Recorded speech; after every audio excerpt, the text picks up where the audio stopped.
So picture this. A girl is trying to satisfy her curiosity about her heritage by taking a DNA test. Why?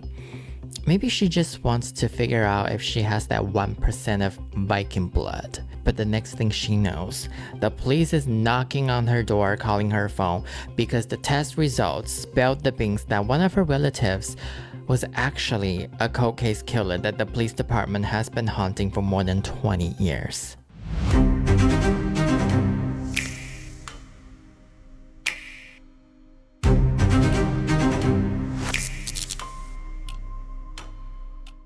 Meet Jenna Gawatowski. She works at a flower shop in Newberry, Michigan. And everything starts from when Jenna's friend got one of those DNA ancestry testing kits during Christmas. So she got one for herself as well. Do you ever wonder how does DNA or ancestry tests work?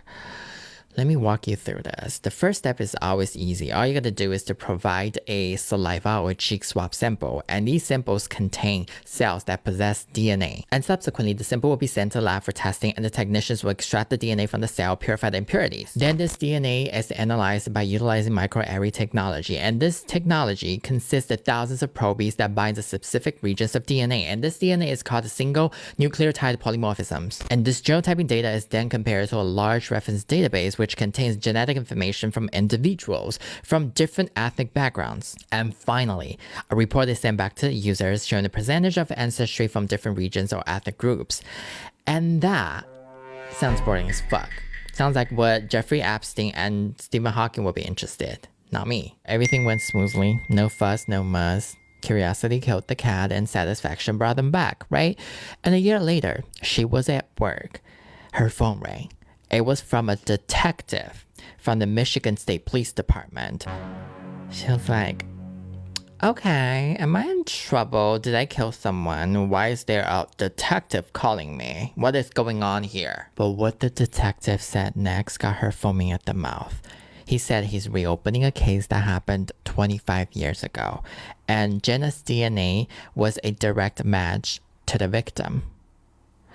Then he asked Jenna, have you heard of the Baby Garnett case?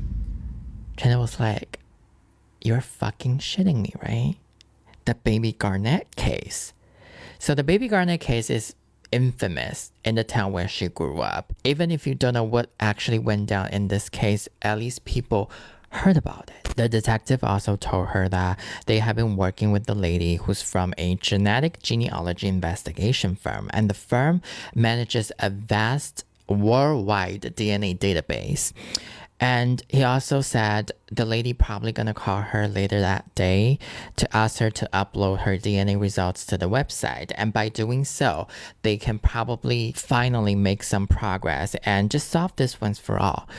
Is that okay, Jenna? She's like, sure, let her call me. After she finished the phone call with the detective, she called her mom right away. She's like, Mom, you have no idea who the fuck just called me. That person claims to be a detective, saying I am related to the Baby Garnett case. They're gonna ask my permission to upload my DNA to the website. And her mom was being very vigilant. Her mom was like, you know what? I think it's probably a scam. Don't trust them. Oh, remember last year your grandpa felt something similar like this? Somebody called your grandpa saying he's a detective and he's asking your grandpa's social security number. So this is definitely a scam. Don't fall for that. Jenna was like, okay. Honestly, kudos to Jenna's mom for being prudent, because if that happened to my mom, and if that was a scam call, my mom would definitely 100% fell for that shit. When a scammer calls my mom, she will go full on having a hardcore conversation with the scammer, and eventually she will lose all the money. Yeah, my mom is so fucking gullible. She lost so much money over telemarketers and scammers. I think now she's getting better because my dad and I kept telling her, don't talk to strangers on the phone. Like, if they call you, fucking hang up. Honestly, I'm not even fucking joking. My mom gets scammed left and right every single day. The other day, she bought a shampoo. It was a knockoff version of Pantene. And you know what the fuck the name is? It's called Pantene.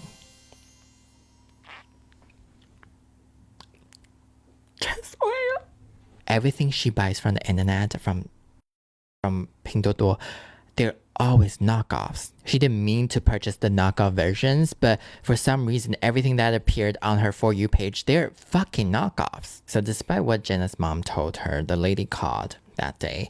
She said, "Hey, I'm working for the genetic genealogy investigation firm. I'm calling you to ask for your permission to upload your DNA results to our website." Then Jenna was like, "Yeah, sure. You have my permission. I'll give you my permission. You can upload that shit."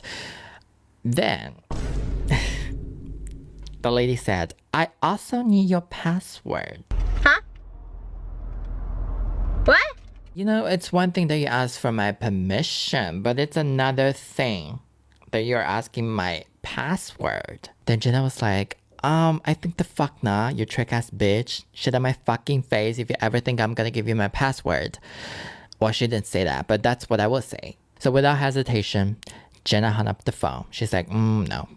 And a week later, she was at work. Her mom called her. And this time, her cousin was on the other side of the phone as well.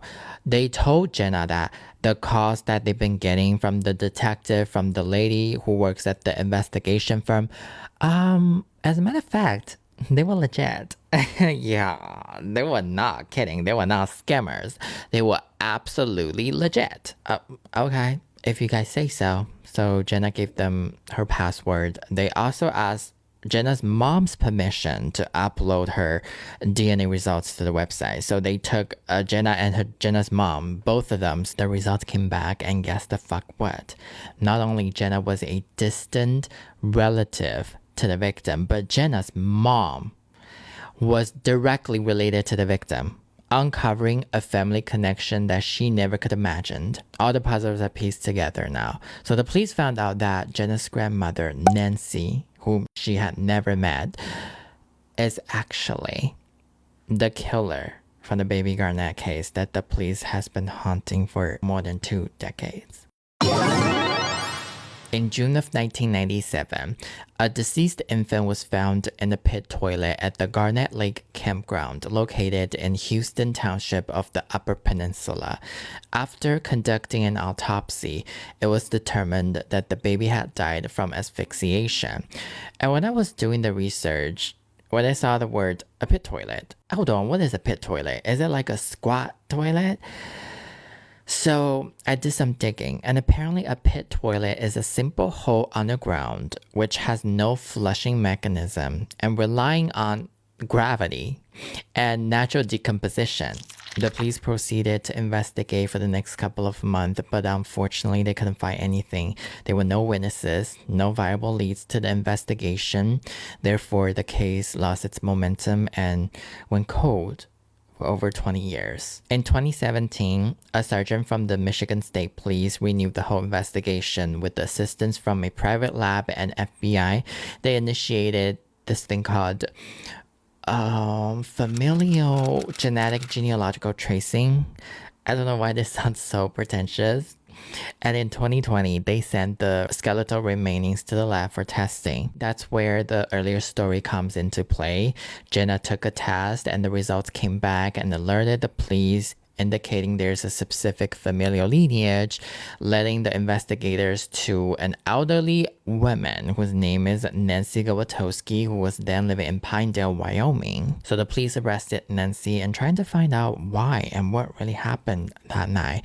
And according to the Michigan Attorney General's office, Nancy was having a baby at her home, and during the labor, the baby had died from asphyxiation, and according to them, the baby's death could have been prevented by medical intervention. To Nancy's defense, this is her side of the story. She unexpectedly gave birth in a bathtub.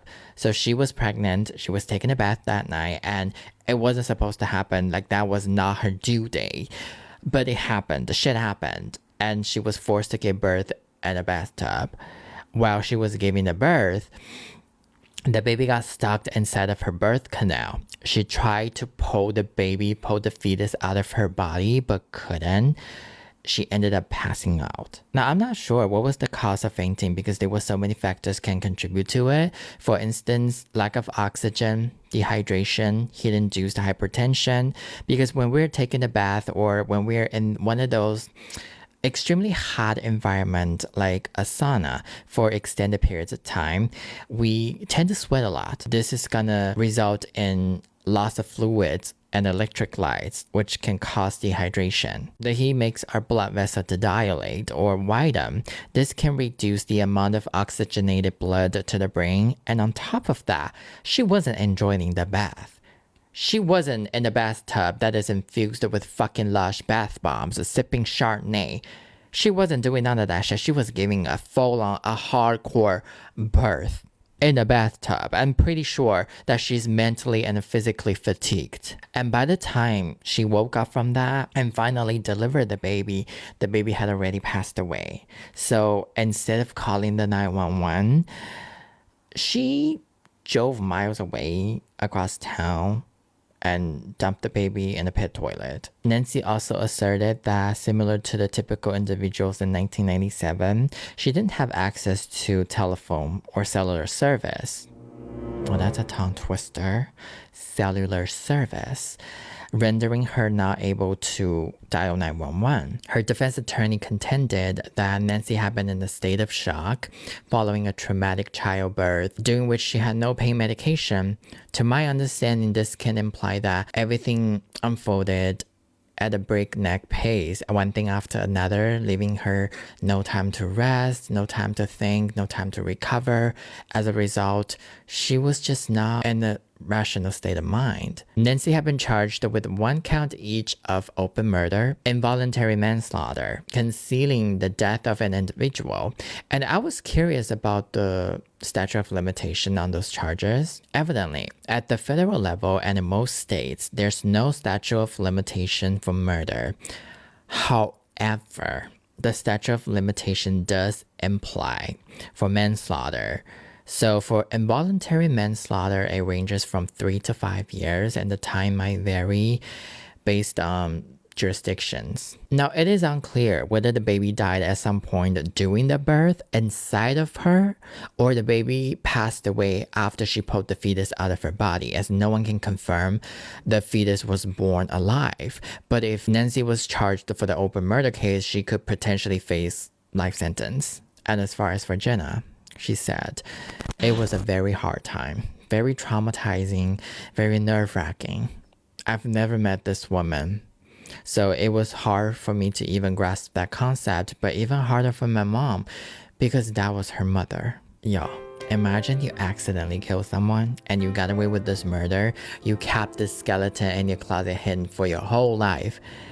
And one of your relatives, someone you have never met in your fucking life, fucked you over.